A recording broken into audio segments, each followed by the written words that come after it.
Hey guys. So I'm back. First of all, welcome. I'm excited to be back.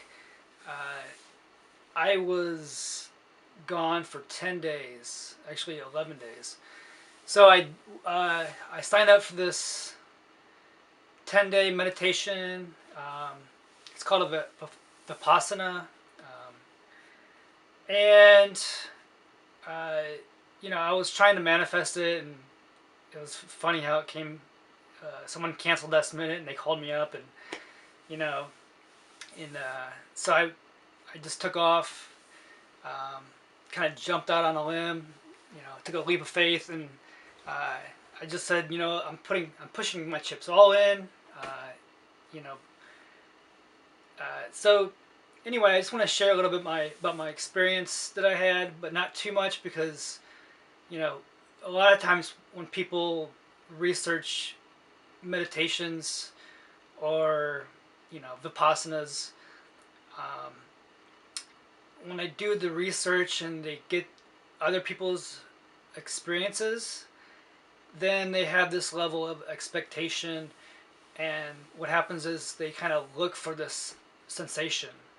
And so just, you know whatever I share with you, please understand that you have to experience a 10-day meditation, um, to understand the experience.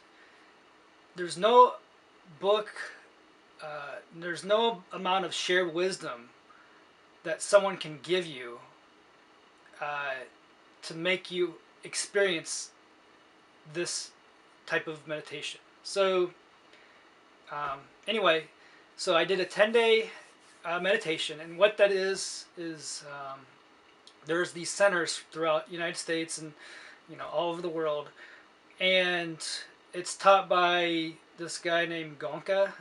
Anyway, he died in 2013, but so they use the same recording from like probably year 2000, um, to teach this class. And when you go onto the site, the first thing they do is they take your cell phone, and you have no cell phone for 10 days. You have actually no central pleasures like computer, books. Um, you're not even able to even have a pen, really. It's like even write. So, and another rule is you cannot make any contact with anyone else except the teacher and this course manager. So, uh, you're not even allowed to give a friendly look or any type of sign language, nonverbal, communication. You're not even supposed to even give a glance. So a lot of people will be walking around with their heads down, just focused on where they're going, and it gives you. It's very strange. It's yeah. It's everybody thinks of it as a cult, and that's, I guess, if you have a negative perspective on that.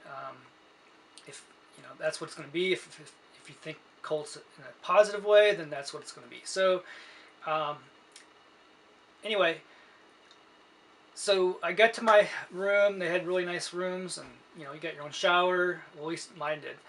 And anyway, so they have this meeting. It's the males and the females are separate, and you go into like a meditation hall, and you meditate for about 8 to 10 hours per day, and that's 10 days straight. And of course, they give you food and drink, and yeah, and so it's all free. Of course, after you've completed it, you're free to donate. And so anyway, basically, the first thing they teach you is how to breathe, and not how to breathe, but to focus on your breath. And a lot of times people don't realize that they have about 60,000 thoughts per day on the average, which is about a thought per second. And when you're totally consumed with distractions, the five senses. So one sense they get rid of is you can't, you know, you're supposed to keep your eyes closed. Um, but first thing I realized is that uh, curiosity kills the cat, right? You know, you'll get curious and you want to open your eyes. But anyway, that's one reaction. Um, you'll feel an itch or a tickling sensation, and you'll want to scratch it. You know, that's a reaction.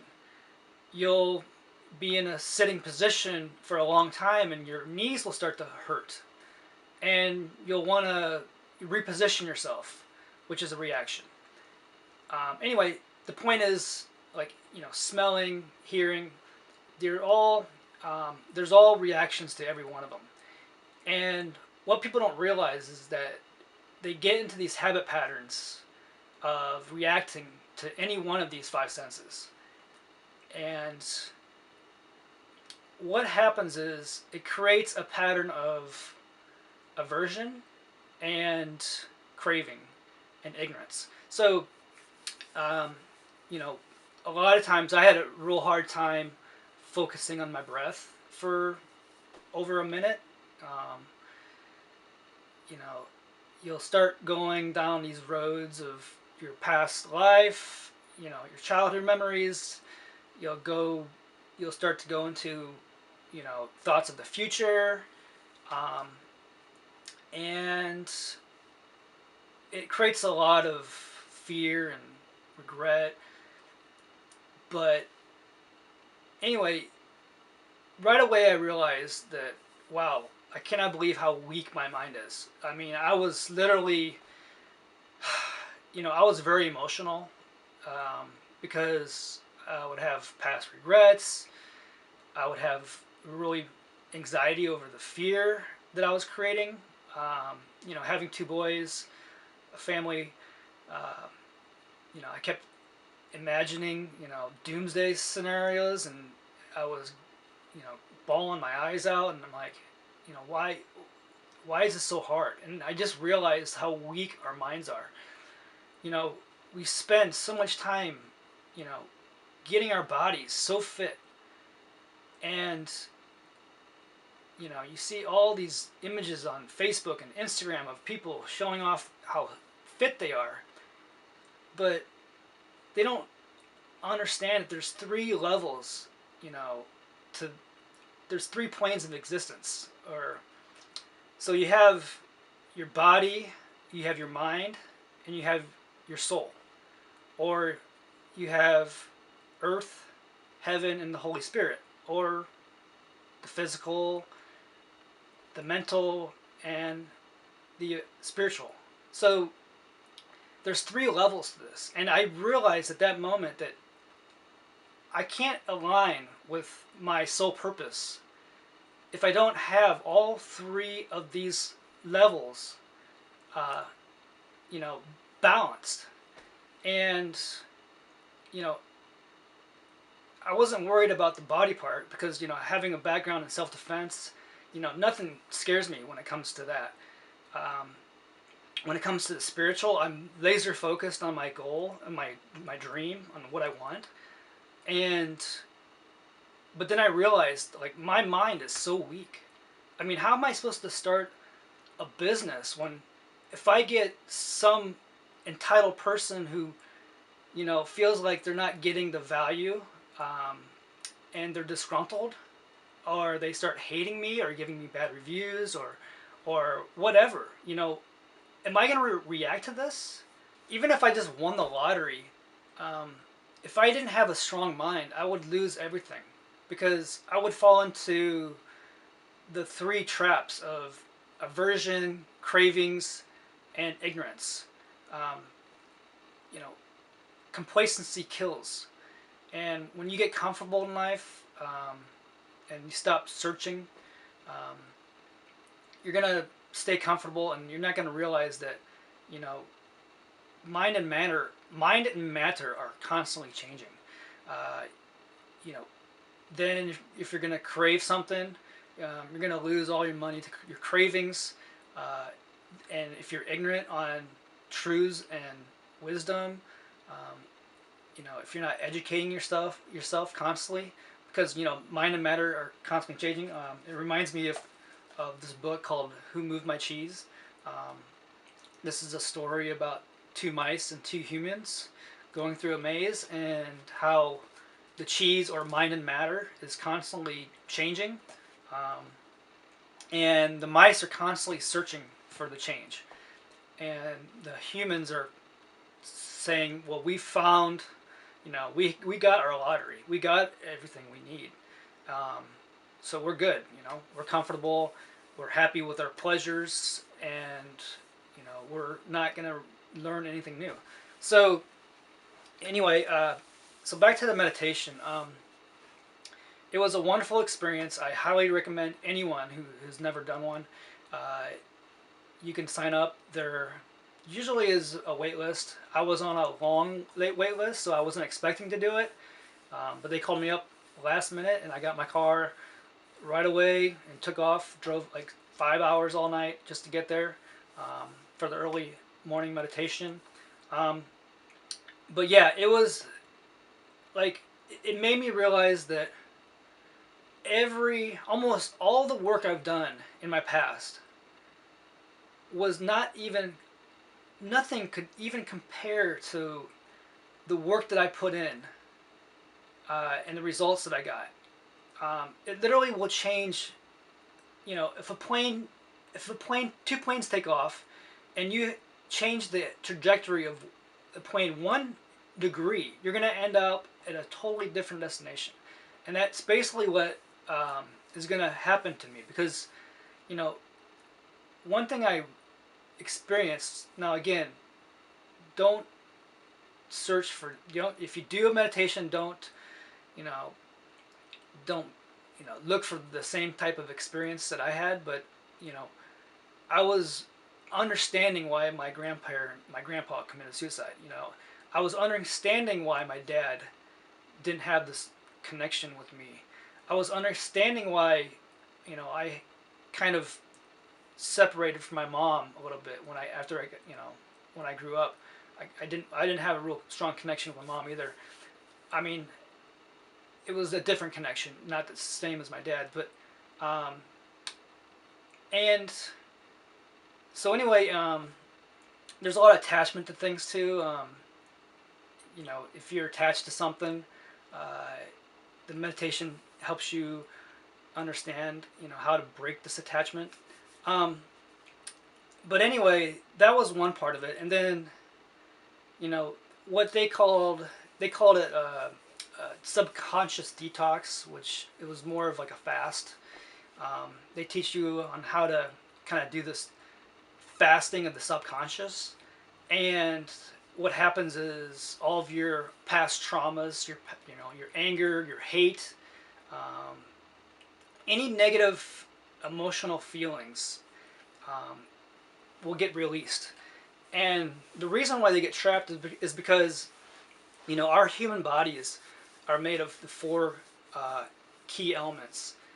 The four key elements are earth, water, air, and fire. So earth being your bones, water being your blood, uh, you know, air being your breath, and fire being your temperature. So once you understand that, then you have to look at the subatomic particle called a wavelet, and this wavelet is actually vibrating at 822 zeros per second in your body. And you have all these wavelets. And what happens is when you have past traumas or very strong emotional reactions, they get stored into your body through into these wavelets. And you can have literally millions of wavelets, billions and trillions of wavelets, and they're all storing these negative feelings. So what they do is they teach you how to sit in a position where you start craving aversion because you start getting some pains. Um, you start having some itching and tickling sensations, and they teach you how to focus on your breathing so you can avoid reacting to it. And what happens is once you are able to strengthen your mind to constantly focus on the breathing, and what happens is it starves out these wavelets storing these negative emotional feelings. And what happens is you actually will do like a body scan, and you can actually start feeling, you'll feel like a very strong emotion that you didn't understand, or you didn't even know that you were holding on to. And I remember when my very first one I got was, why my grandfather, like, why did he commit suicide?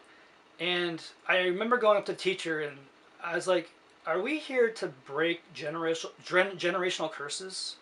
And he's like, yes. Like, you're starting to figure it out. I was like, yes, you're on the right path. And he told me to keep working, because you don't get results unless you work. And so that was my first experience. And then I learned that every negative thought, fear from the future, regrets from the past, if you have a negative thought, even a small one, it gets immediately stored. So we're constantly recreating, we're constantly creating these negative emotions, and they're getting stored. So this is not something that you just solve with one detox or one fast, if you want to call it that. You have to constantly apply this in your daily life. This is a lifestyle, not a 10-day or whatever. So anyway, yeah. So that was my experience. Please don't, if you do it, don't search for the same experience I had. Put the work in. You have to surrender yourself. You can't go in there with a strong belief in a religion, because this is not a sectarian. This is not a sect. This is a universal belief. And I think there's a huge stereotype to this thing, Buddhism, if you want to call it, because people have taken the practice and made it into their own sect. And so they try to commercialize it. This is something that you can't commercialize, because when you accept any type of payment in advance, it becomes a blind devotion.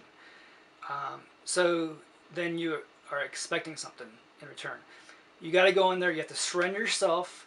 You have to have devotion that it works. And this is science. This is not something that, this is science. This is not, woohoo. It worked for me because I surrendered myself. I was devoted, and I worked, right? So, and of course I had a lot of past traumas. Not everybody is just born into this world pure. So, I was able to get rid of a lot of impurities, and I realized right away that, my mind was so weak. But anyway, that was my experience. And, thanks for watching. Thank you for giving me your attention, your time.